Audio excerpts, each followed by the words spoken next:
Assalomu alaykum do'stlar, xudo xolasa bizdan navbatdagi mashinalarimiz kirib kelgan. Juda ko'pchilik yurtdoshlarimizdan 7 kishilik o'rindiqli mashina so'rayotganda bu aynan sizlar uchun narxi ham, shikolat narxini ham oxirida aytib o'tamiz. Ko'rganlaringizdek, Jetour X70 mashinamiz kirib kelgan. 7 kishilik o'rindiqli, yili ham yangi, 2025-yil. Hali atigi 10 ming probegli, kraskalari toza, qirilgan, ish qilingan joylari yo'q. Holatlarimiz zo'r holat turibdi.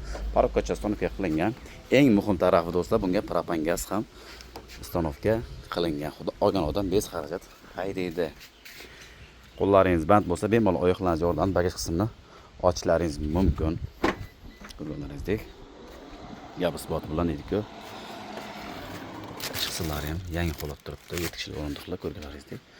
Xulosa, olgan odam maza qilib aytdi. Hadoylarigacha juda ham yumshoq, zo'r ekan. Men qattiq mashinaga ko'ngil berdim. Sababi 70 kg, 90-95 lar qaraganda hadoy ancha zo'r ekan. Mashinada hamma qo'lli komfortlar bor. Bluetooth dostup, 360 kamera, cruise control, climate control. Ko'rganlaringizdek, panorama tom eng muhimi. Shu deydi-ku, barlari ham juda ham kengish, zo'r. Olgan odam xudo xolasa maza qilib aytdi, sababi yangi mashina baribir, yangi deydi-ku. Elektron sidiniya.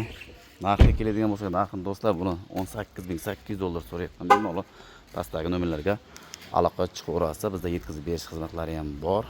Eng muhimi like bosib, kommentariy yozib ketish va niyat qilib qo'yish esdan chiqmasin. Sog' bo'linglar do'stlar. Salomat bo'linglar.